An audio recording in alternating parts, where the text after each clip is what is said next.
사랑하는 성도 여러분, 그리고 진리의 말씀을 사모하는 모든 분들께 주님의 이름으로 평안을 전합니다. 오늘 우리는 성령님의 인도를 받는 길이라는 주제로 우리 삶의 모든 순간에 함께 하시는 하나님의 세밀한 손길을 어떻게 발견하고 따라갈 수 있을지에 대한 귀한 지혜를 나누고자 합니다. 이 귀한 말씀을 나누고 함께 은혜 받기 원하신다면 구독과 좋아요를 통해 이 복음의 여정에 동참해 주십시오. 여러분의 작은 실천이 하나님의 사랑을 더 널리 전하는 귀한 도구가 될 것입니다. 여러분의 삶에 하나님의 크신 축복이 함께하기를 기도합니다. 주님을 믿는 우리 모두는 삶의 크고 작은 갈림길에서 성령님의 인도하심을 받기를 간절히 소망합니다.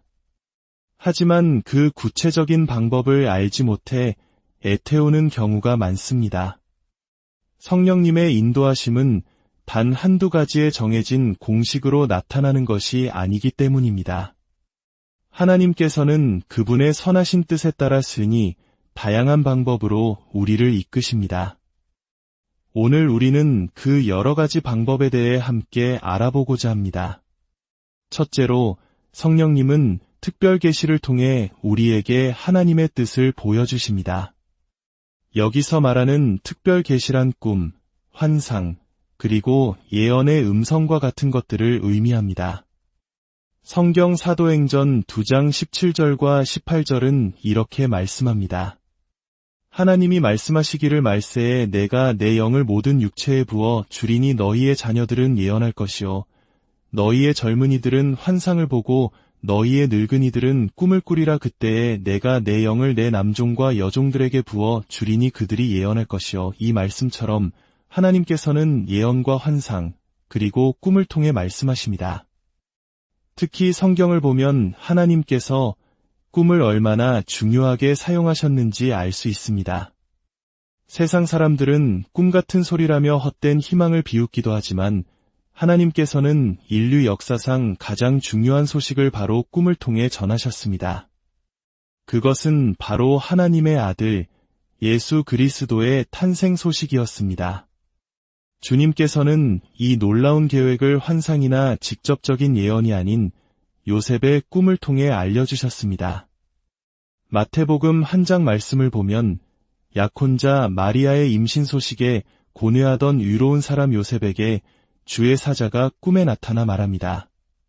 다윗의 자손 요셉아, 내 아내 마리아 데려오기를 무서워하지 말라. 그에게 잉태된 자는 성령으로 된 것이라. 아들을 낳으리니 이름을 예수라 하라. 이는 그가 자기 백성을 그들의 죄에서 구원할 자이심이라. 만왕의 왕이신 그리스도의 탄생이라는 위대한 메시지가 꿈을 통해 전달된 것입니다. 그뿐만이 아닙니다. 헤롯 왕이 아기 예수를 죽이려 할 때 애굽으로 피하라는 지시 또한 꿈을 통해 주어졌습니다. 또 헤롯이 죽은 후에 다시 이스라엘 땅으로 돌아가라는 메시지 역시 꿈속에서 주의 사자를 통해 전달되었습니다.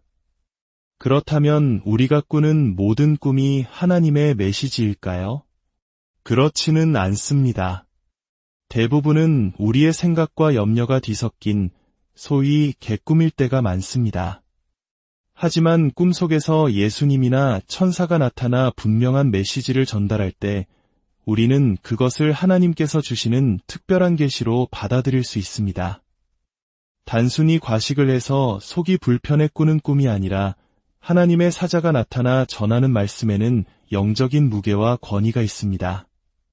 사탄 또한 꿈을 통해 우리를 속일 수 있기에 우리는 항상 그 내용이 성경 말씀에 비추어 합당한지 분별해야 합니다. 다음으로 환상이 있습니다. 환상은 잠든 상태가 아니라 깨어있는 상태에서 마치 눈앞에 영화 스크린이 펼쳐지듯 하나님의 메시지를 보는 것입니다. 사도행전 10장에 나오는 백부장 고넬료의 이야기가 대표적인 예입니다. 그는 이방인이었지만 하나님을 경외하고 항상 기도하며 가난한 이들을 돕는 경건한 사람이었습니다. 어느 날 오후 3시쯤 그가 기도하는 중에 환상이 열렸습니다. 하나님의 사자가 그의 이름을 부르며 나타나 말했습니다. 내 기도와 구제가 하나님 앞에 상달되어 기억하신 바가 되었으니 욥바로 사람을 보내어 베드로라 하는 시몬을 청하라. 이 환상은 이방인에게도 복음의 문이 활짝 열리는 위대한 역사의 시작점이 되었습니다. 어떤 한 목사님의 간증이 있습니다. 그가 젊은 시절 목회의 길을 가야 할지 세상으로 나아가야 할지 깊이 고민하며 금식 기도를 드렸다고 합니다. 기도를 마치고 지쳐 누워 있는데 잠들지도 않은 맑은 정신 속에 갑자기 예수님의 모습이 나타났습니다. 마치 자유의 여신상처럼 가시관을 쓰신 주님께서 두 팔을 높이 들고 서 계셨습니다. 그 모습을 보는 순간 자신도 모르게 입에서 방언이 터져나오며 주님을 찬양하게 되었습니다. 그 환상이 사라진 후 그는 주님께서 자신을 부르셨다는 확신을 얻고 신학의 길로 들어서게 되었다고 합니다. 이처럼 하나님께서는 우리 삶의 결정적인 순간의 환상을 통해 그분의 뜻을 보여주시기도 합니다. 그리고 음성을 통해 말씀하실 때가 있습니다. 이는 우리의 마음속 깊은 곳에서 들려오는 내적인 음성일 수도 있고 예언의 은사를 가진 사람을 통해 전달되는 음성일 수도 있습니다. 사도행전 13장을 보면 안디옥 교회 성도들이 주를 섬기며 금식할 때 성령께서 말씀하셨습니다. 내가 불러시키는 일을 위하여 바나바와 사울을 따로 세우라. 성령은 영이시기에 직접 말씀하실 수 없으므로 그 자리에 있던 예언자 중 한 사람의 입을 통해 이 메시지를 전달하신 것입니다. 이 음성을 통해 최초의 이방인 선교가 시작되었습니다. 한 목사님께서 1950년대 전쟁의 폐허 속에서 천막교회를 개척했을 때의 이야기입니다. 가난과 절망에 빠진 몇몇 성도들과 함께 비참한 환경에서 예배를 드리던 어느 날 기도 중에 하나님의 음성을 들었습니다. 일어나서 팔을 펴고 천막 안을 한 바퀴 돌아라. 아무것도 몰랐던 그는 순종하는 마음으로 천막 안을 돌았습니다. 그러자 또다시 음성이 들려왔습니다. 장차 너는 비행기를 타고 온 천하만국을 다니며 복음을 전하게 될 것이다. 당장 새끼밥도 굶는 처지의 세계를 다니며 복음을 전한다는 것은 너무나 허무맹랑하게 들렸습니다. 그는 내가 헛것을 들었나 보다. 사탄아 물러가라. 라고 외쳤습니다. 그러나 그 후에도 기도할 때마다 영어를 열심히 공부하라. 장차 영어를 사용하여 설교할 날이 많이 올 것이다. 라는 음성이 계속 들려왔습니다. 그는 반신반의하면서도 혹시나 하는 마음에 열심히 영어 성경을 읽고 외우며 준비했습니다. 그리고 수십 년 후 하나님께서는 그 음성대로 그를 온 세상으로 보내시어 만민에게 복음을 증거하는 위대한 사역을 감당하게 하셨습니다. 이처럼 하나님께서는 때로 꿈과 환상, 그리고 음성이라는 특별한 방법으로 우리를 인도하십니다. 두 번째로 하나님께서는 우리 마음의 소원을 통해 인도하십니다. 이것은 아마도 가장 보편적이고 일반적인 성령의 인도 방법일 것입니다. 빌립보서 2장 13절은 말씀합니다.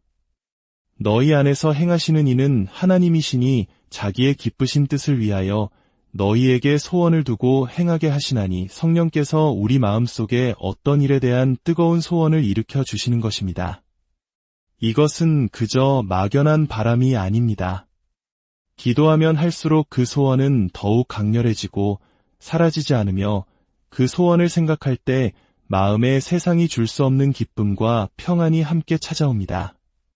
빌립보서 4장 6절과 7절은 이렇게 약속합니다. 아무것도 염려하지 말고 다만 모든 일에 기도와 간구로 너희 구할 것을 감사함으로 하나님께 아뢰라. 그리하면 모든 지각에 뛰어난 하나님의 평강이 그리스도 예수 안에서 너희의 마음과 생각을 지키시리라. 만약 어떤 소원이 생겼는데 마음이 불안하고 초조하다면 그것은 나의 욕심이거나 사탄이 주는 생각일 수 있습니다. 그러나 하나님께서 주시는 소원은 우리의 이성과 상황을 뛰어넘는 평안과 기쁨을 동반합니다. 한 목사님께서 미국 선교를 시작할 무렵 현지에서 사역자를 양성해야겠다는 뜨거운 소원이 생겼습니다. 그러나 가진 돈도 건물도 아무것도 없었습니다. 그는 동역자들과 함께 작은 섬에 들어가 금식하며 기도했습니다. 하나님, 이것이 주님의 뜻이라면 길을 열어주시옵소서. 기도할수록 소원은 더욱 뜨거워졌고 마음에는 큰 기쁨과 평안이 넘쳤습니다. 기도 후 작은 집회에서 이 비전을 나누자 한 집사님이 자신이 쓰지 않는 집을 신학교 건물로 사용하라며 내어주었습니다. 아무것도 없던 막막한 상황에서 하나님께서 주신 소원과 평안을 붙들고 나아갔을 때 주님께서 친히 길을 여신 것입니다. 그 작은 시작이 오늘날 큰 신학대학으로 성장했습니다. 그러므로 여러분, 마음속에 어떤 뜨거운 소원이 생기고 기도할수록 그 소원이 사라지지 않으며 기쁨과 평안이 함께한다면 그것이 바로 성령께서 여러분을 인도하시는 신호일 수 있습니다. 다만 우리는 그것이 하나님의 선하시고 기뻐하시고 온전하신 뜻인지 항상 말씀을 통해 분별해야 합니다.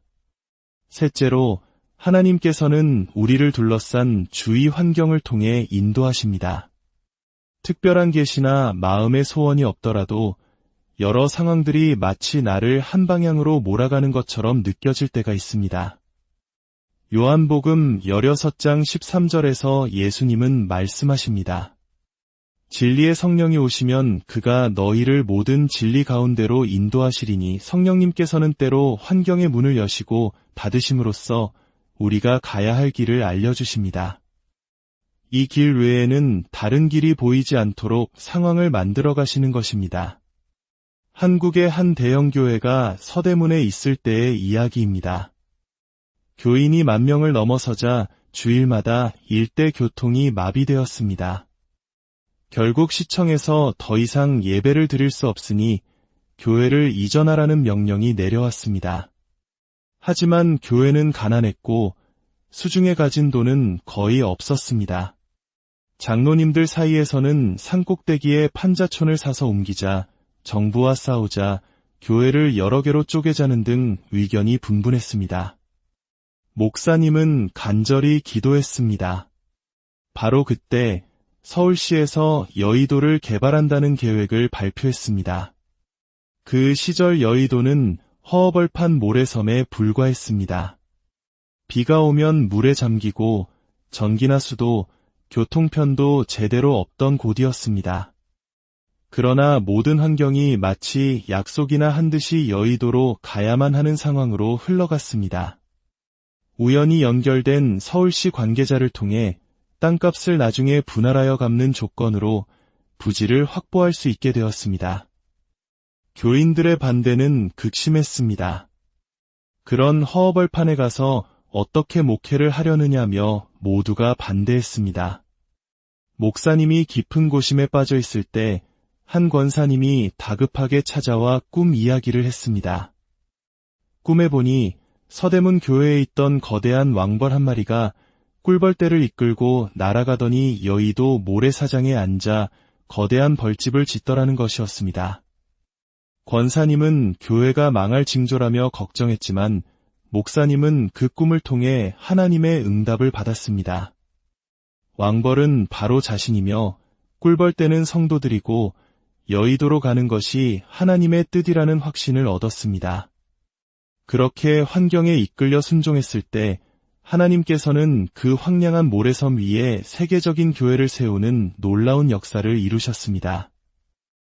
또한 하나님께서는 우리가 상상하지도 못한 길을 미리 예비해 놓으심으로써 우리를 인도하십니다.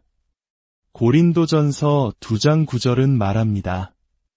하나님이 자기를 사랑하는 자들을 위하여 예비하신 모든 것은 눈으로 보지 못하고 귀로 듣지 못하고 사람의 마음으로 생각하지도 못하였다 함과 같으니라. 한 목사님께서 복음을 전하는 신문사를 만들고 싶다는 소원을 품고 기도했지만 막대한 자금과 부지를 감당할 길이 없어 막막했습니다.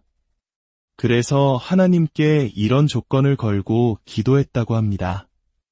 하나님, 만약 우리 교회에서 걸어갈 수 있는 가까운 거리의 땅을 주시면 순종하겠고 아니면 이 마음을 접겠습니다.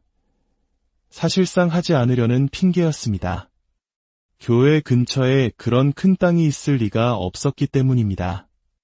그런데 어느 날 집회를 마친 후 다른 교회의 한 장로님이 그를 찾아왔습니다. 목사님, 제가 목사님 설교를 듣고 큰 감동을 받았습니다. 사실 제가 바로 저 교회 건너편에 땅을 가지고 있습니다. 하나님께서 제게 그 땅을 내놓으라는 감동을 주십니다. 그 땅은 목사님이 기도했던 바로 그 위치에 있었습니다. 돈은 걱정하지 마십시오. 생기는 대로 천천히 갚으시면 됩니다. 마치 호박이 넝쿨째 굴러 들어온 것 같았습니다. 하나님께서는 이미 모든 것을 알고 계셨고 그가 기도한 그대로 완벽하게 준비해 놓으셨던 것입니다. 그 예비하심 앞에 그는 순종할 수밖에 없었고 믿음으로 나아갔을 때 하나님께서는 모든 것을 책임져 주셨습니다. 하나님은 여러분과 저의 인생길에도 우리가 보지 못하고 생각하지 못한 놀라운 계획들을 예비해 놓고 계십니다. 기도하며 나아갈 때 그 예비하신 손길을 발견하게 될 것입니다. 마지막으로 그리고 가장 중요하고 절대적인 성령의 인도 방법은 바로 하나님의 말씀을 통해서입니다. 우리가 성경을 읽거나 들을 때 특정 구절이 마음의 깊은 깨달음과 감동으로 다가오는 것입니다. 성경에는 말씀을 지칭하는 두 가지 헬라어 단어가 있습니다. 하나는 로고스이고 다른 하나는 레마입니다. 로고스는 기록된 말씀, 즉 성경 전체를 의미합니다. 이것은 모든 사람에게 동일하게 주어진 객관적인 진리입니다. 그러나 우리가 이 로고스를 읽다가 성령의 감동으로 어떤 구절이 내 마음을 강하게 울리고 이것은 지금 나에게 하시는 말씀이다 라고 깨닫게 될 때 그 로고스는 나에게 살아있는 하나님의 음성인 레마가 되는 것입니다. 믿음은 바로 이 레마의 말씀을 들을 때 생겨납니다. 위대한 교부 어거스틴은 젊은 시절 방탕한 삶을 살았습니다. 그의 어머니 모니카는 아들을 위해 눈물로 기도했습니다. 그러던 어느 날 어거스틴이 정원에서 고뇌하고 있을 때 어디선가 아이들이 펴서 읽어라, 펴서 읽어라 라고 노래하는 소리를 들었습니다. 그는 이를 하나님의 음성으로 여기고 성경을 펼쳤습니다. 그의 눈에 들어온 것은 로마서 13장 13절과 14절 말씀이었습니다. 낮에와 같이 단정히 행하고 방탕하거나 술 취하지 말며 음란하거나 호색하지 말며 다투거나 시기하지 말고 오직 주 예수 그리스도로 옷 입고 정욕을 위하여 육신의 일을 도모하지 말라. 이전에도 수없이 읽었던 구절이었지만 그날따라 그 말씀이 뜨거운 인두처럼 그의 마음을 지지며 깊은 감동을 주었습니다. 그 레마의 말씀 앞에서 그는 완전히 변화되었고 기독교 역사상 가장 위대한 성인 중 한 사람이 되었습니다. 사랑하는 여러분, 성령님은 보혜사, 즉 우리를 돕기 위해 우리 곁에 와 계신 분입니다. 그분은 언제나 우리를 가장 선한 길로 인도하기를 원하십니다. 우리가 겸손한 마음으로 하나님의 뜻을 구하고 그분의 인도를 간절히 사모할 때 성령께서는 이처럼 다양한 방법, 즉 특별 계시, 마음의 소원, 주의 환경, 예비하심, 그리고 살아있는 말씀인 레마를 통해 우리를 인도해 주실 것입니다. 하나님의 영으로 인도함을 받는 그 사람이 곧 하나님의 아들이라고 성경은 말씀합니다. 부디 여러분의 삶의 모든 걸음마다 성령님의 세밀한 인도하심이 함께 하시기를, 그리하여 하나님의 자녀다운 능력과 평강의 삶을 살아가시기를 우리 주 예수 그리스도의 이름으로 간절히 축원합니다. 사랑하는 성도 여러분, 그리고 진리의 말씀을 사모하는 모든 분들께 주님의 이름으로 평안을 전합니다.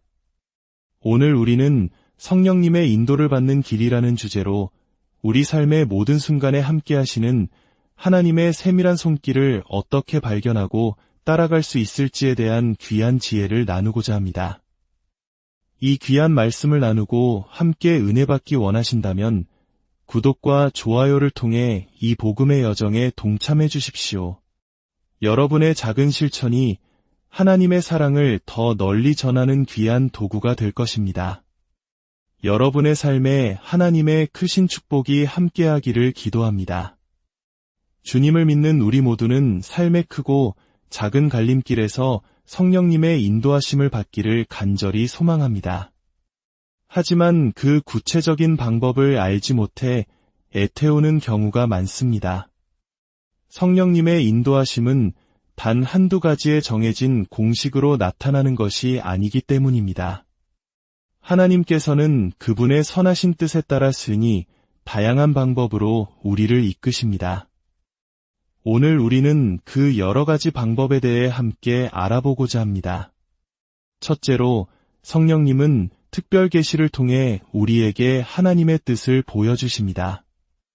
여기서 말하는 특별 계시란 꿈, 환상, 그리고 예언의 음성과 같은 것들을 의미합니다. 성경 사도행전 2장 17절과 18절은 이렇게 말씀합니다.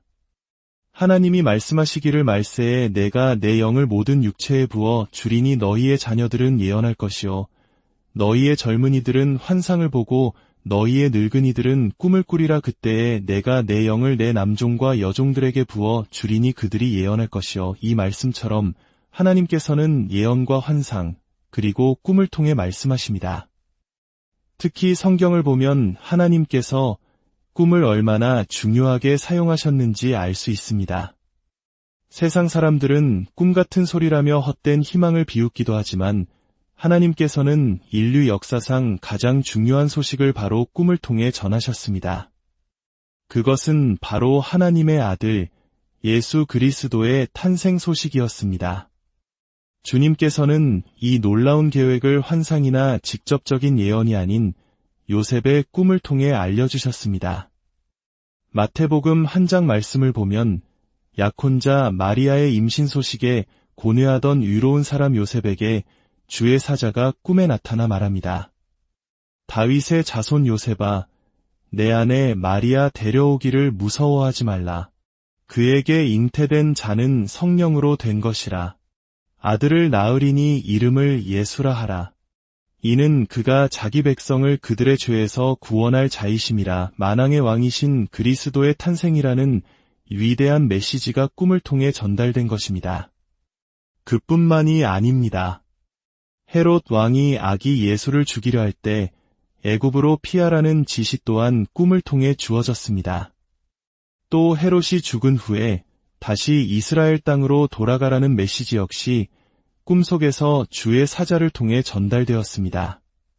그렇다면 우리가 꾸는 모든 꿈이 하나님의 메시지일까요? 그렇지는 않습니다. 대부분은 우리의 생각과 염려가 뒤섞인 소위 개꿈일 때가 많습니다.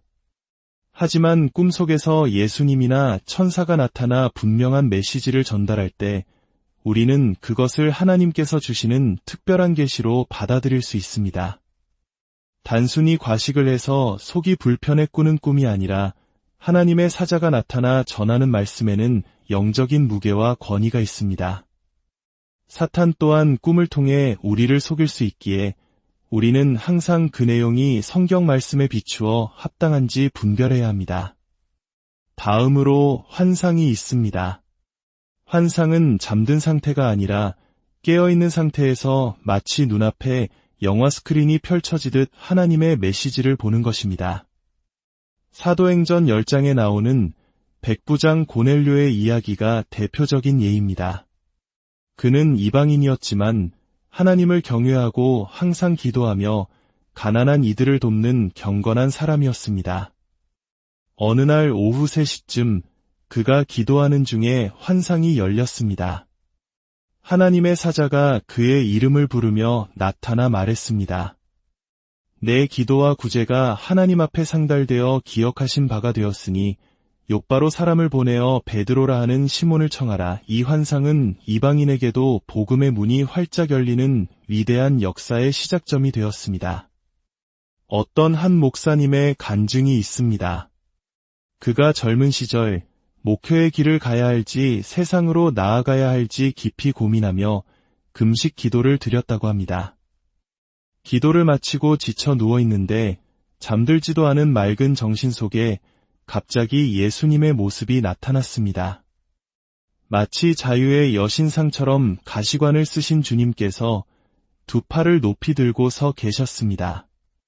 그 모습을 보는 순간 자신도 모르게 입에서 방언이 터져나오며 주님을 찬양하게 되었습니다. 그 환상이 사라진 후 그는 주님께서 자신을 부르셨다는 확신을 얻고 신학의 길로 들어서게 되었다고 합니다. 이처럼 하나님께서는 우리 삶의 결정적인 순간의 환상을 통해 그분의 뜻을 보여주시기도 합니다.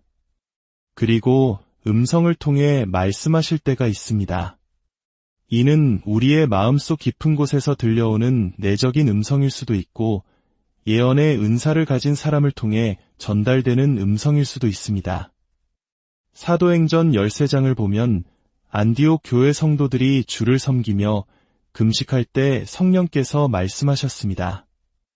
내가 불러시키는 일을 위하여 바나바와 사울을 따로 세우라. 성령은 영이시기에 직접 말씀하실 수 없으므로 그 자리에 있던 예언자 중 한 사람의 입을 통해 이 메시지를 전달하신 것입니다. 이 음성을 통해 최초의 이방인 선교가 시작되었습니다. 한 목사님께서 1950년대 전쟁의 폐허 속에서 천막교회를 개척했을 때의 이야기입니다. 가난과 절망에 빠진 몇몇 성도들과 함께 비참한 환경에서 예배를 드리던 어느 날 기도 중에 하나님의 음성을 들었습니다. 일어나서 팔을 펴고 천막 안을 한 바퀴 돌아라. 아무것도 몰랐던 그는 순종하는 마음으로 천막 안을 돌았습니다. 그러자 또다시 음성이 들려왔습니다. 장차 너는 비행기를 타고 온 천하만국을 다니며 복음을 전하게 될 것이다. 당장 새끼밥도 굶는 처지의 세계를 다니며 복음을 전한다는 것은 너무나 허무맹랑하게 들렸습니다. 그는 내가 헛것을 들었나 보다. 사탄아 물러가라. 라고 외쳤습니다. 그러나 그 후에도 기도할 때마다 영어를 열심히 공부하라. 장차 영어를 사용하여 설교할 날이 많이 올 것이다. 라는 음성이 계속 들려왔습니다. 그는 반신반의하면서도 혹시나 하는 마음에 열심히 영어 성경을 읽고 외우며 준비했습니다.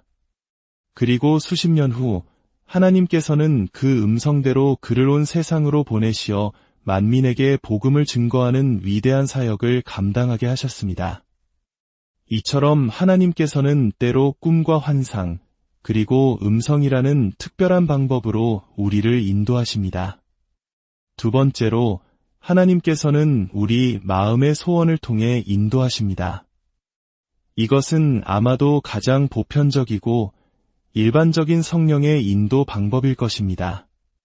빌립보서 2장 13절은 말씀합니다. 너희 안에서 행하시는 이는 하나님이시니 자기의 기쁘신 뜻을 위하여 너희에게 소원을 두고 행하게 하시나니 성령께서 우리 마음속에 어떤 일에 대한 뜨거운 소원을 일으켜 주시는 것입니다. 이것은 그저 막연한 바람이 아닙니다.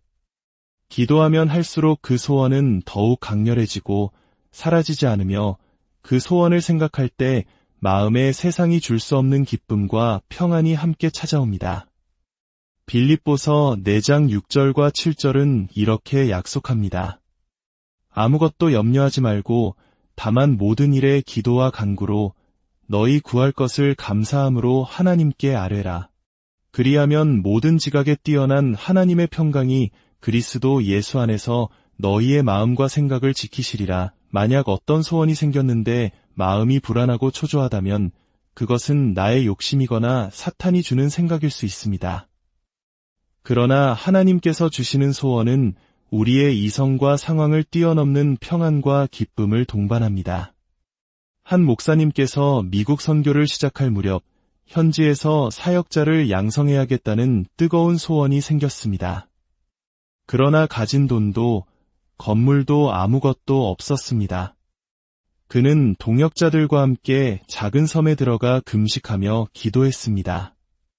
하나님, 이것이 주님의 뜻이라면 길을 열어주시옵소서. 기도할수록 소원은 더욱 뜨거워졌고 마음에는 큰 기쁨과 평안이 넘쳤습니다. 기도 후 작은 집회에서 이 비전을 나누자 한 집사님이 자신이 쓰지 않는 집을 신학교 건물로 사용하라며 내어주었습니다. 아무것도 없던 막막한 상황에서 하나님께서 주신 소원과 평안을 붙들고 나아갔을 때 주님께서 친히 길을 여신 것입니다.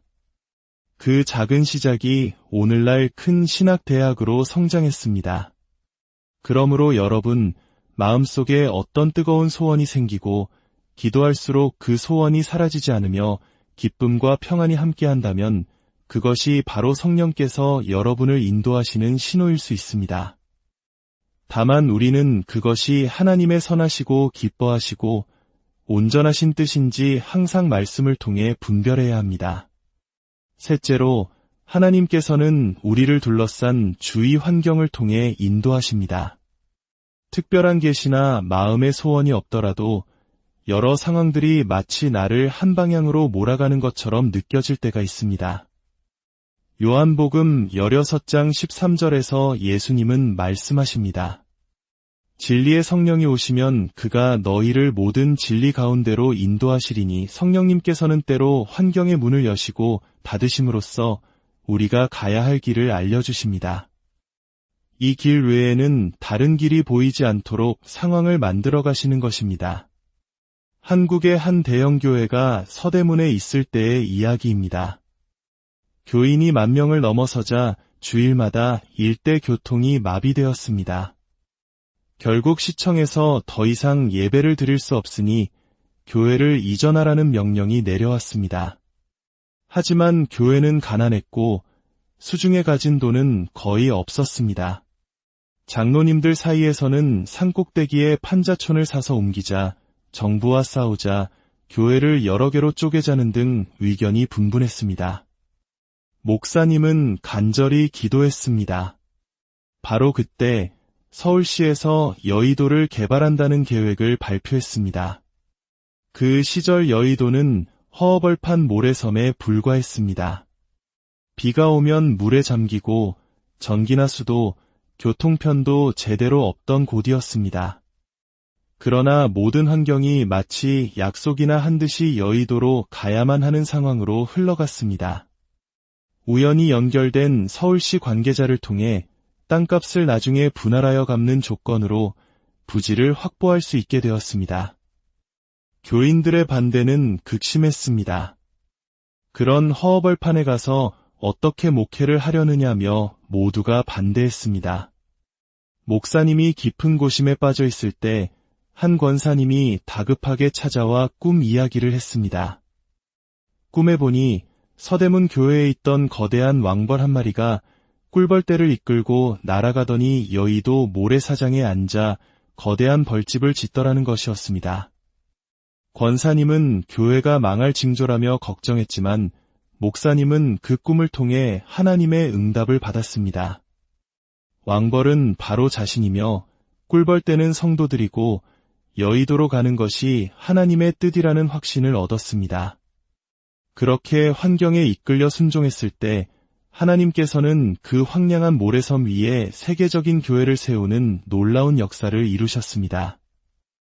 또한 하나님께서는 우리가 상상하지도 못한 길을 미리 예비해 놓으심으로써 우리를 인도하십니다. 고린도전서 2장 9절은 말합니다. 하나님이 자기를 사랑하는 자들을 위하여 예비하신 모든 것은 눈으로 보지 못하고 귀로 듣지 못하고 사람의 마음으로 생각하지도 못하였다 함과 같으니라. 한 목사님께서 복음을 전하는 신문사를 만들고 싶다는 소원을 품고 기도했지만 막대한 자금과 부지를 감당할 길이 없어 막막했습니다. 그래서 하나님께 이런 조건을 걸고 기도했다고 합니다. 하나님, 만약 우리 교회에서 걸어갈 수 있는 가까운 거리의 땅을 주시면 순종하겠고 아니면 이 마음을 접겠습니다. 사실상 하지 않으려는 핑계였습니다. 교회 근처에 그런 큰 땅이 있을 리가 없었기 때문입니다. 그런데 어느 날 집회를 마친 후 다른 교회의 한 장로님이 그를 찾아왔습니다. 목사님, 제가 목사님 설교를 듣고 큰 감동을 받았습니다. 사실 제가 바로 저 교회 건너편에 땅을 가지고 있습니다. 하나님께서 제게 그 땅을 내놓으라는 감동을 주십니다. 그 땅은 목사님이 기도했던 바로 그 위치에 있었습니다. 돈은 걱정하지 마십시오. 생기는 대로 천천히 갚으시면 됩니다. 마치 호박이 넝쿨째 굴러 들어온 것 같았습니다. 하나님께서는 이미 모든 것을 알고 계셨고 그가 기도한 그대로 완벽하게 준비해 놓으셨던 것입니다.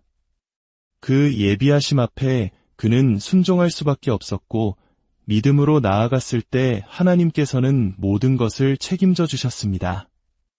하나님은 여러분과 저의 인생길에도 우리가 보지 못하고 생각하지 못한 놀라운 계획들을 예비해 놓고 계십니다.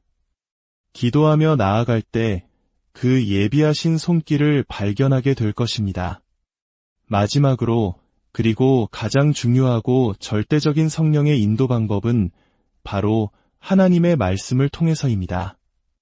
우리가 성경을 읽거나 들을 때 특정 구절이 마음의 깊은 깨달음과 감동으로 다가오는 것입니다. 성경에는 말씀을 지칭하는 두 가지 헬라어 단어가 있습니다. 하나는 로고스이고 다른 하나는 레마입니다. 로고스는 기록된 말씀, 즉 성경 전체를 의미합니다. 이것은 모든 사람에게 동일하게 주어진 객관적인 진리입니다. 그러나 우리가 이 로고스를 읽다가 성령의 감동으로 어떤 구절이 내 마음을 강하게 울리고 이것은 지금 나에게 하시는 말씀이다 라고 깨닫게 될 때 그 로고스는 나에게 살아있는 하나님의 음성인 레마가 되는 것입니다. 믿음은 바로 이 레마의 말씀을 들을 때 생겨납니다. 위대한 교부 어거스틴은 젊은 시절 방탕한 삶을 살았습니다. 그의 어머니 모니카는 아들을 위해 눈물로 기도했습니다. 그러던 어느 날 어거스틴이 정원에서 고뇌하고 있을 때 어디선가 아이들이 펴서 읽어라, 펴서 읽어라 라고 노래하는 소리를 들었습니다. 그는 이를 하나님의 음성으로 여기고 성경을 펼쳤습니다. 그의 눈에 들어온 것은 로마서 13장 13절과 14절 말씀이었습니다. 낮에와 같이 단정히 행하고 방탕하거나 술 취하지 말며 음란하거나 호색하지 말며 다투거나 시기하지 말고 오직 주 예수 그리스도로 옷 입고 정욕을 위하여 육신의 일을 도모하지 말라. 이전에도 수없이 읽었던 구절이었지만 그날따라 그 말씀이 뜨거운 인두처럼 그의 마음을 지지며 깊은 감동을 주었습니다. 그 레마의 말씀 앞에서 그는 완전히 변화되었고 기독교 역사상 가장 위대한 성인 중 한 사람이 되었습니다. 사랑하는 여러분, 성령님은 보혜사, 즉 우리를 돕기 위해 우리 곁에 와 계신 분입니다. 그분은 언제나 우리를 가장 선한 길로 인도하기를 원하십니다. 우리가 겸손한 마음으로 하나님의 뜻을 구하고 그분의 인도를 간절히 사모할 때 성령께서는 이처럼 다양한 방법, 즉 특별 계시, 마음의 소원, 주의 환경, 예비하심, 그리고 살아있는 말씀인 레마를 통해 우리를 인도해 주실 것입니다. 하나님의 영으로 인도함을 받는 그 사람이 곧 하나님의 아들이라고 성경은 말씀합니다. 부디 여러분의 삶의 모든 걸음마다 성령님의 세밀한 인도하심이 함께 하시기를, 그리하여 하나님의 자녀다운 능력과 평강의 삶을 살아가시기를 우리 주 예수 그리스도의 이름으로 간절히 축원합니다. 사랑하는 성도 여러분, 그리고 진리의 말씀을 사모하는 모든 분들께 주님의 이름으로 평안을 전합니다. 오늘 우리는 성령님의 인도를 받는 길이라는 주제로 우리 삶의 모든 순간에 함께 하시는 하나님의 세밀한 손길을 어떻게 발견하고 따라갈 수 있을지에 대한 귀한 지혜를 나누고자 합니다. 이 귀한 말씀을 나누고 함께 은혜 받기 원하신다면 구독과 좋아요를 통해 이 복음의 여정에 동참해 주십시오. 여러분의 작은 실천이 하나님의 사랑을 더 널리 전하는 귀한 도구가 될 것입니다. 여러분의 삶에 하나님의 크신 축복이 함께하기를 기도합니다. 주님을 믿는 우리 모두는 삶의 크고 작은 갈림길에서 성령님의 인도하심을 받기를 간절히 소망합니다. 하지만 그 구체적인 방법을 알지 못해 애태우는 경우가 많습니다. 성령님의 인도하심은 단 한두 가지의 정해진 공식으로 나타나는 것이 아니기 때문입니다. 하나님께서는 그분의 선하신 뜻에 따라 쓰니 다양한 방법으로 우리를 이끄십니다. 오늘 우리는 그 여러 가지 방법에 대해 함께 알아보고자 합니다. 첫째로, 성령님은 특별 계시를 통해 우리에게 하나님의 뜻을 보여주십니다.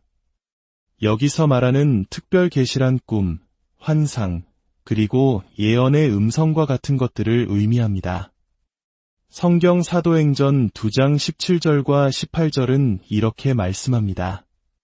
하나님이 말씀하시기를 말세에 내가 내 영을 모든 육체에 부어 주리니 너희의 자녀들은 예언할 것이요 너희의 젊은이들은 환상을 보고 너희의 늙은이들은 꿈을 꾸리라. 그때에 내가 내 영을 내 남종과 여종들에게 부어 주리니 그들이 예언할 것이요. 이 말씀처럼 하나님께서는 예언과 환상, 그리고 꿈을 통해 말씀하십니다. 특히 성경을 보면 하나님께서 꿈을 얼마나 중요하게 사용하셨는지 알 수 있습니다. 세상 사람들은 꿈 같은 소리라며 헛된 희망을 비웃기도 하지만 하나님께서는 인류 역사상 가장 중요한 소식을 바로 꿈을 통해 전하셨습니다. 그것은 바로 하나님의 아들 예수 그리스도의 탄생 소식이었습니다. 주님께서는 이 놀라운 계획을 환상이나 직접적인 예언이 아닌 요셉의 꿈을 통해 알려주셨습니다. 마태복음 한 장 말씀을 보면 약혼자 마리아의 임신 소식에 고뇌하던 의로운 사람 요셉에게 주의 사자가 꿈에 나타나 말합니다. 다윗의 자손 요셉아, 내 아내 마리아 데려오기를 무서워하지 말라. 그에게 잉태된 자는 성령으로 된 것이라. 아들을 낳으리니 이름을 예수라 하라. 이는 그가 자기 백성을 그들의 죄에서 구원할 자이심이라. 만왕의 왕이신 그리스도의 탄생이라는 위대한 메시지가 꿈을 통해 전달된 것입니다. 그뿐만이 아닙니다. 헤롯 왕이 아기 예수를 죽이려 할 때 애굽으로 피하라는 지시 또한 꿈을 통해 주어졌습니다. 또 헤롯이 죽은 후에 다시 이스라엘 땅으로 돌아가라는 메시지 역시 꿈속에서 주의 사자를 통해 전달되었습니다. 그렇다면 우리가 꾸는 모든 꿈이 하나님의 메시지일까요? 그렇지는 않습니다. 대부분은 우리의 생각과 염려가 뒤섞인 소위 개꿈일 때가 많습니다.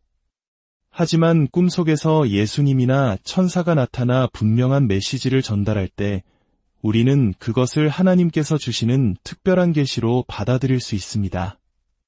단순히 과식을 해서 속이 불편해 꾸는 꿈이 아니라 하나님의 사자가 나타나 전하는 말씀에는 영적인 무게와 권위가 있습니다.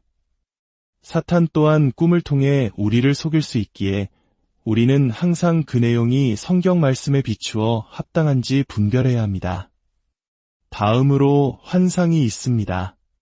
환상은 잠든 상태가 아니라 깨어있는 상태에서 마치 눈앞에 영화 스크린이 펼쳐지듯 하나님의 메시지를 보는 것입니다. 사도행전 10장에 나오는 백부장 고넬료의 이야기가 대표적인 예입니다. 그는 이방인이었지만 하나님을 경외하고 항상 기도하며 가난한 이들을 돕는 경건한 사람이었습니다. 어느 날 오후 3시쯤 그가 기도하는 중에 환상이 열렸습니다. 하나님의 사자가 그의 이름을 부르며 나타나 말했습니다.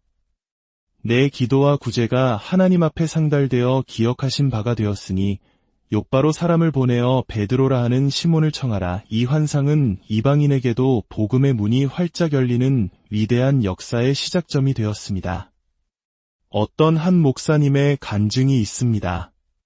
그가 젊은 시절 목회의 길을 가야 할지 세상으로 나아가야 할지 깊이 고민하며 금식 기도를 드렸다고 합니다. 기도를 마치고 지쳐 누워 있는데 잠들지도 않은 맑은 정신 속에 갑자기 예수님의 모습이 나타났습니다. 마치 자유의 여신상처럼 가시관을 쓰신 주님께서 두 팔을 높이 들고 서 계셨습니다. 그 모습을 보는 순간 자신도 모르게 입에서 방언이 터져나오며 주님을 찬양하게 되었습니다. 그 환상이 사라진 후 그는 주님께서 자신을 부르셨다는 확신을 얻고 신학의 길로 들어서게 되었다고 합니다. 이처럼 하나님께서는 우리 삶의 결정적인 순간의 환상을 통해 그분의 뜻을 보여주시기도 합니다. 그리고 음성을 통해 말씀하실 때가 있습니다. 이는 우리의 마음속 깊은 곳에서 들려오는 내적인 음성일 수도 있고 예언의 은사를 가진 사람을 통해 전달되는 음성일 수도 있습니다. 사도행전 13장을 보면 안디옥 교회 성도들이 주를 섬기며 금식할 때 성령께서 말씀하셨습니다. 내가 불러시키는 일을 위하여 바나바와 사울을 따로 세우라. 성령은 영이시기에 직접 말씀하실 수 없으므로 그 자리에 있던 예언자 중 한 사람의 입을 통해 이 메시지를 전달하신 것입니다. 이 음성을 통해 최초의 이방인 선교가 시작되었습니다. 한 목사님께서 1950년대 전쟁의 폐허 속에서 천막교회를 개척했을 때의 이야기입니다. 가난과 절망에 빠진 몇몇 성도들과 함께 비참한 환경에서 예배를 드리던 어느 날 기도 중에 하나님의 음성을 들었습니다. 일어나서 팔을 펴고 천막 안을 한 바퀴 돌아라. 아무것도 몰랐던 그는 순종하는 마음으로 천막 안을 돌았습니다. 그러자 또다시 음성이 들려왔습니다. 장차 너는 비행기를 타고 온 천하만국을 다니며 복음을 전하게 될 것이다. 당장 새끼밥도 굶는 처지의 세계를 다니며 복음을 전한다는 것은 너무나 허무맹랑하게 들렸습니다. 그는 내가 헛것을 들었나 보다. 사탄아 물러가라. 라고 외쳤습니다. 그러나 그 후에도 기도할 때마다 영어를 열심히 공부하라. 장차 영어를 사용하여 설교할 날이 많이 올 것이다. 라는 음성이 계속 들려왔습니다. 그는 반신반의하면서도 혹시나 하는 마음에 열심히 영어 성경을 읽고 외우며 준비했습니다. 그리고 수십 년 후 하나님께서는 그 음성대로 그를 온 세상으로 보내시어 만민에게 복음을 증거하는 위대한 사역을 감당하게 하셨습니다. 이처럼 하나님께서는 때로 꿈과 환상, 그리고 음성이라는 특별한 방법으로 우리를 인도하십니다. 두 번째로 하나님께서는 우리 마음의 소원을 통해 인도하십니다. 이것은 아마도 가장 보편적이고 일반적인 성령의 인도 방법일 것입니다. 빌립보서 2장 13절은 말씀합니다. 너희 안에서 행하시는 이는 하나님이시니 자기의 기쁘신 뜻을 위하여 너희에게 소원을 두고 행하게 하시나니 성령께서 우리 마음속에 어떤 일에 대한 뜨거운 소원을 일으켜 주시는 것입니다. 이것은 그저 막연한 바람이 아닙니다. 기도하면 할수록 그 소원은 더욱 강렬해지고 사라지지 않으며 그 소원을 생각할 때 마음에 세상이 줄 수 없는 기쁨과 평안이 함께 찾아옵니다. 빌립보서 4장 6절과 7절은 이렇게 약속합니다. 아무것도 염려하지 말고 다만 모든 일에 기도와 간구로 너희 구할 것을 감사함으로 하나님께 아뢰라. 그리하면 모든 지각에 뛰어난 하나님의 평강이 그리스도 예수 안에서 너희의 마음과 생각을 지키시리라. 만약 어떤 소원이 생겼는데 마음이 불안하고 초조하다면 그것은 나의 욕심이거나 사탄이 주는 생각일 수 있습니다. 그러나 하나님께서 주시는 소원은 우리의 이성과 상황을 뛰어넘는 평안과 기쁨을 동반합니다. 한 목사님께서 미국 선교를 시작할 무렵 현지에서 사역자를 양성해야겠다는 뜨거운 소원이 생겼습니다. 그러나 가진 돈도 건물도 아무것도 없었습니다.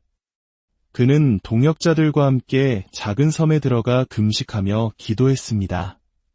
하나님, 이것이 주님의 뜻이라면 길을 열어주시옵소서. 기도할수록 소원은 더욱 뜨거워졌고 마음에는 큰 기쁨과 평안이 넘쳤습니다. 기도 후 작은 집회에서 이 비전을 나누자 한 집사님이 자신이 쓰지 않는 집을 신학교 건물로 사용하라며 내어주었습니다. 아무것도 없던 막막한 상황에서 하나님께서 주신 소원과 평안을 붙들고 나아갔을 때 주님께서 친히 길을 여신 것입니다. 그 작은 시작이 오늘날 큰 신학대학으로 성장했습니다. 그러므로 여러분, 마음속에 어떤 뜨거운 소원이 생기고 기도할수록 그 소원이 사라지지 않으며 기쁨과 평안이 함께한다면 그것이 바로 성령께서 여러분을 인도하시는 신호일 수 있습니다. 다만 우리는 그것이 하나님의 선하시고 기뻐하시고 온전하신 뜻인지 항상 말씀을 통해 분별해야 합니다. 셋째로, 하나님께서는 우리를 둘러싼 주위 환경을 통해 인도하십니다. 특별한 계시나 마음의 소원이 없더라도 여러 상황들이 마치 나를 한 방향으로 몰아가는 것처럼 느껴질 때가 있습니다. 요한복음 16장 13절에서 예수님은 말씀하십니다. 진리의 성령이 오시면 그가 너희를 모든 진리 가운데로 인도하시리니 성령님께서는 때로 환경의 문을 여시고 닫으심으로써 우리가 가야 할 길을 알려주십니다. 이 길 외에는 다른 길이 보이지 않도록 상황을 만들어 가시는 것입니다. 한국의 한 대형교회가 서대문에 있을 때의 이야기입니다. 교인이 10,000명을 넘어서자 주일마다 일대 교통이 마비되었습니다. 결국 시청에서 더 이상 예배를 드릴 수 없으니 교회를 이전하라는 명령이 내려왔습니다. 하지만 교회는 가난했고 수중에 가진 돈은 거의 없었습니다. 장로님들 사이에서는 산꼭대기에 판자촌을 사서 옮기자, 정부와 싸우자, 교회를 여러 개로 쪼개자는 등 의견이 분분했습니다. 목사님은 간절히 기도했습니다. 바로 그때 서울시에서 여의도를 개발한다는 계획을 발표했습니다. 그 시절 여의도는 허허벌판 모래섬에 불과했습니다. 비가 오면 물에 잠기고 전기나 수도, 교통편도 제대로 없던 곳이었습니다. 그러나 모든 환경이 마치 약속이나 한 듯이 여의도로 가야만 하는 상황으로 흘러갔습니다. 우연히 연결된 서울시 관계자를 통해 땅값을 나중에 분할하여 갚는 조건으로 부지를 확보할 수 있게 되었습니다. 교인들의 반대는 극심했습니다. 그런 허허벌판에 가서 어떻게 목회를 하려느냐며 모두가 반대했습니다. 목사님이 깊은 고심에 빠져 있을 때 한 권사님이 다급하게 찾아와 꿈 이야기를 했습니다. 꿈에 보니 서대문 교회에 있던 거대한 왕벌 한 마리가 꿀벌떼를 이끌고 날아가더니 여의도 모래사장에 앉아 거대한 벌집을 짓더라는 것이었습니다. 권사님은 교회가 망할 징조라며 걱정했지만 목사님은 그 꿈을 통해 하나님의 응답을 받았습니다. 왕벌은 바로 자신이며 꿀벌떼는 성도들이고 여의도로 가는 것이 하나님의 뜻이라는 확신을 얻었습니다. 그렇게 환경에 이끌려 순종했을 때 하나님께서는 그 황량한 모래섬 위에 세계적인 교회를 세우는 놀라운 역사를 이루셨습니다.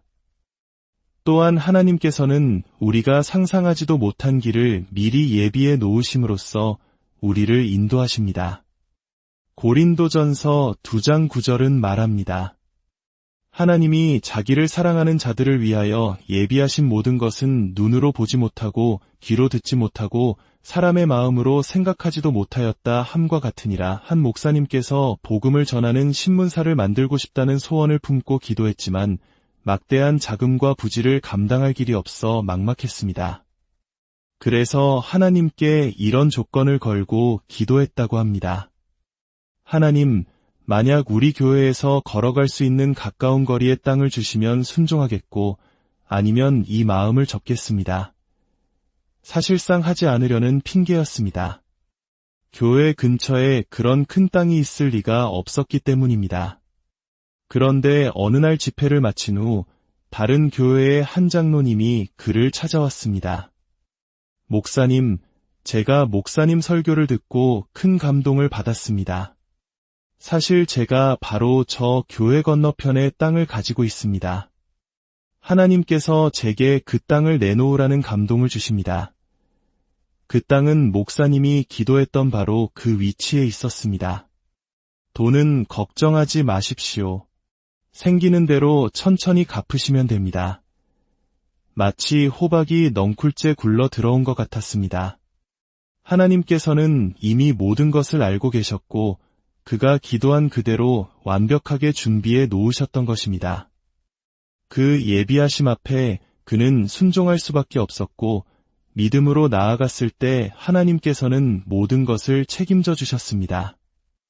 하나님은 여러분과 저의 인생길에도 우리가 보지 못하고 생각하지 못한 놀라운 계획들을 예비해 놓고 계십니다. 기도하며 나아갈 때 그 예비하신 손길을 발견하게 될 것입니다. 마지막으로 그리고 가장 중요하고 절대적인 성령의 인도 방법은 바로 하나님의 말씀을 통해서입니다. 우리가 성경을 읽거나 들을 때 특정 구절이 마음의 깊은 깨달음과 감동으로 다가오는 것입니다. 성경에는 말씀을 지칭하는 두 가지 헬라어 단어가 있습니다. 하나는 로고스이고 다른 하나는 레마입니다. 로고스는 기록된 말씀, 즉 성경 전체를 의미합니다. 이것은 모든 사람에게 동일하게 주어진 객관적인 진리입니다. 그러나 우리가 이 로고스를 읽다가 성령의 감동으로 어떤 구절이 내 마음을 강하게 울리고 이것은 지금 나에게 하시는 말씀이다 라고 깨닫게 될 때 그 로고스는 나에게 살아있는 하나님의 음성인 레마가 되는 것입니다. 믿음은 바로 이 레마의 말씀을 들을 때 생겨납니다. 위대한 교부 어거스틴은 젊은 시절 방탕한 삶을 살았습니다. 그의 어머니 모니카는 아들을 위해 눈물로 기도했습니다. 그러던 어느 날 어거스틴이 정원에서 고뇌하고 있을 때 어디선가 아이들이 펴서 읽어라, 펴서 읽어라 라고 노래하는 소리를 들었습니다. 그는 이를 하나님의 음성으로 여기고 성경을 펼쳤습니다. 그의 눈에 들어온 것은 로마서 13장 13절과 14절 말씀이었습니다. 낮에와 같이 단정히 행하고 방탕하거나 술 취하지 말며 음란하거나 호색하지 말며 다투거나 시기하지 말고 오직 주 예수 그리스도로 옷 입고 정욕을 위하여 육신의 일을 도모하지 말라. 이전에도 수없이 읽었던 구절이었지만 그날따라 그 말씀이 뜨거운 인두처럼 그의 마음을 지지며 깊은 감동을 주었습니다. 그 레마의 말씀 앞에서 그는 완전히 변화되었고 기독교 역사상 가장 위대한 성인 중 한 사람이 되었습니다. 사랑하는 여러분, 성령님은 보혜사, 즉 우리를 돕기 위해 우리 곁에 와 계신 분입니다. 그분은 언제나 우리를 가장 선한 길로 인도하기를 원하십니다.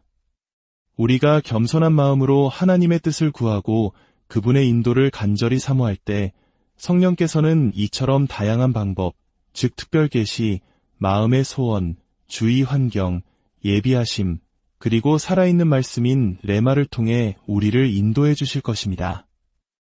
하나님의 영으로 인도함을 받는 그 사람이 곧 하나님의 아들이라고 성경은 말씀합니다.